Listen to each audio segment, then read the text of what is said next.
Recently, I had a conversation with Muslims where I learned that if I want to refute Islamic theology and Islam's idea of Allah, then I should demonstrate logically that Islam's teachings are indeed false. Because of that, I have decided to sit down and to do exactly that with this video, and to demonstrate with a purely philosophical approach that Islam is false. This may also be applicable to other religious beliefs and doctrines.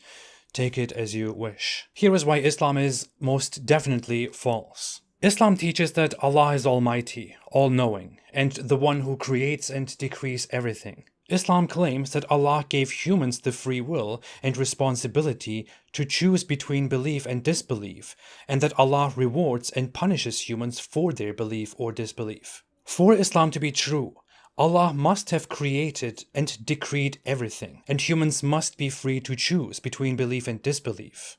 If Allah did not decree everything, or if free will does not exist, then Islam is false. If Allah did create and decree everything, then humans cannot have free will, and cannot be held accountable for belief and disbelief. If humans have free will and can choose between belief and disbelief, then Allah cannot have decreed everything. It is impossible for both claims to be true at the same time. Therefore, Islam is false. This is a very clear demonstration, a very clear line of reasoning, which concludes that core Islamic teachings contradict with each other, and that Islam is internally, inherently incoherent. The responses to this paradox are 1. That Allah has decreed everything, but He gave you the option to choose between two paths. But if Allah did decree everything, and also decreed that you should have a final choice to make, then that means our final choice is outside of Allah's decree, which means Allah did not decree everything. That means again that Islam cannot be true. Moreover, the Quran clearly says that Allah decides who believes and who disbelieves on several occasions. The second response would be Allah has decreed the truth, and humans are responsible for falsehood and evil. This again implies that Allah did not create and decree everything, and much of what exists and happens outside of His creation and decree, which contradicts Islam's core claims, that Allah created and decreed everything from beginning to end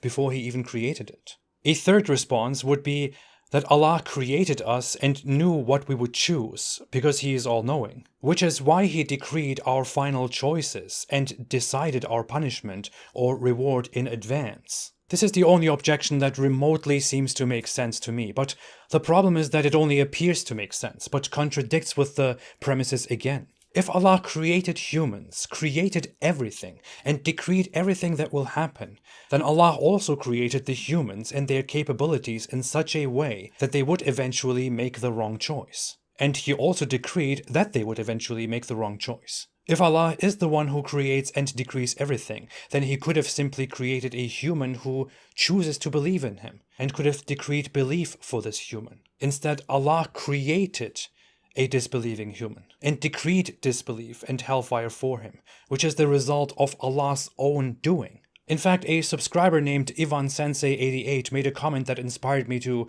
make this comparison to creating a robot with free will. If I create a robot with free will, and I know exactly every single action that this robot will take, then the robot doesn't really have free will, as I already foresaw all the actions it will take, and this robot is operating under the illusion of a free will and a free choice. To add to that, if I create a robot and I know exactly every single action the robot will take, and create it nevertheless, then I will have essentially approved my own plan to create this sentient robot while knowing that this robot would make the wrong choice, and that I would therefore punish this robot with eternal torture. But if I want to create these robots just so they serve me and worship me, but I know that this particular robot will not do that and will burn forever, then why exactly am I doing that? Moreover, I must have built this robot with its capabilities shaped in such a way that it will eventually fail the test and make the wrong choice. And I even went ahead and programmed the robot's path and lifetime and decreed that it will fail, because I decree everything. What exactly am I punishing in this case? Am I really punishing my own creation for its own faults? Or am I punishing my creation for the faults that I have created? To make it very simple one more time, Allah decrees everything. Allah creates choice A and B. Allah gives the human the option to choose between choice A and B. The human chooses B. Since Allah decrees everything, Allah must have also decreed that the human would choose B. Therefore, Allah is responsible for the human's choice. The human does not have free will. This is the purely logical aspect. Of course, there is also the moral aspect to this story, or the logical and moral aspect to this story. Allah is fundamentally known as the all-knowing, almighty, and good, or the most just, the most forgiving, and the most merciful. If Allah creates humans, the test, heaven and hell, and puts the believers into heaven and the disbelievers into hell, then it is inevitable that myriads of those humans that Allah has created are bound to go to hell while others go to heaven, simply over the matter of belief and disbelief. Since He is all-knowing and almighty, He must know this, and He can easily prevent this. Since He does not change this, and He does not prevent this, and He knowingly creates myriads of humans that will go to hell, that will suffer eternally simply for not acknowledging Him, then Allah can hardly be described as good, the most merciful, most just, most forgiving. Now, justice may be hard to define, and Islam may have its own definition of what justice is. That's the entire problem with the assertion that Allah is the most just. I'm also the most just in my own sense. But what we understand by merciful and forgiving is not too hard to define. Even Islam teaches that if others harm you and hurt you, then it is better to forgive them, although it is not a command. Because all humans make mistakes, only Allah is perfect. And we should forgive each other, we should look past each other's wrongdoings. Unless, of course, people leave Islam or engage in homosexual activity or adultery, or they spread their different religions, or they criticize Islam, or they reject Islam while believing in other gods. Forgiving people for their mistakes is considered merciful and forgiving. But Allah, who is supposed to be the most forgiving and the most merciful, and who is sublime to everybody, the ultimate good, does not forgive humans simply because they do not believe in Him, because they make a mistake and they are not convinced by Him. And He vengefully punishes them and tortures them forever.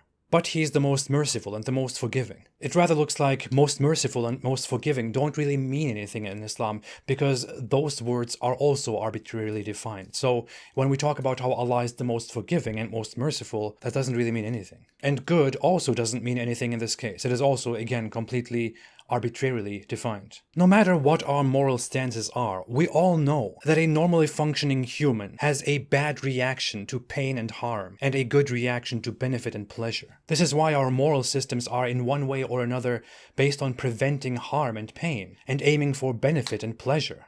All of us would feel great pain and suffering if we were being tortured forever. We would all hate it. It would be the opposite of an ideal state of existence. If Allah knows us better than we know ourselves, yet He created a reality in which suffering exists, and in which numerous beings will be condemned to eternal suffering, then this means it is He who has essentially created suffering, created pain, created hate, created evil, created the most undesirable, the least ideal state. And He chose this to be a reality for many of His poor, flawed creatures, just because.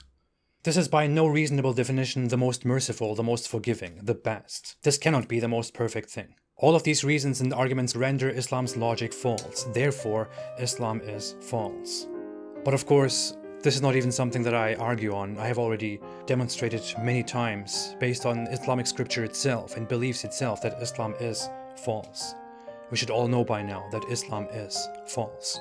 Stay away from Islam.